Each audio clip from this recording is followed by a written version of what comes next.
भारत जदि पाकिस्तान जीव नहीं तेरे पीसीबी हेब बड़ फायदा से भारत को चेतावनी देला आईसीसी। 2025 चैंपियंस ट्रॉफी आयोजन पाकिस्तान करुछि तेबे एही टूर्नामेंट पाकिस्तान रे अनुष्ठित हेब कि नहीं ताहा एपर्यंत स्पष्ट होई नहीं। यह पछर कारण हेउछि बाबर आजम को देश को बीसीसीआई टीम इंडिया पठाइबा को प्रस्तुत नुहे जेउथिबाई चैंपियंस ट्रॉफी स्थान एपर्यंत चूड़ांत होई नहीं। एही समय चैंपियंस ट्रॉफी को नहीं एक मजादार खबर सामना को आसी। जदि भारतीय दल पाकिस्तान जाए नहीं तेबे पीसीबी उपकृत हो पारे। रिपोर्ट अनुजाई जदि टीम इंडिया चैंपियंस ट्रॉफी पाई पाकिस्तान जाए नहीं तेबे आयोजन थिबारु आईसीसी पीसीबी को अतिरिक्त टंका देव।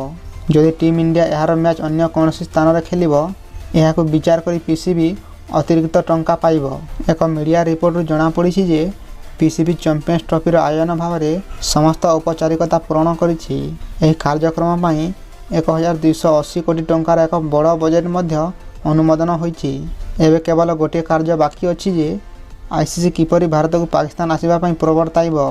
वर्तमान कार्यसूची अनुसार टीम इंडिया को लाहौर गद्दाफी स्टेडियम रे यार समस्त मैच खेलिबा को पड़िबो।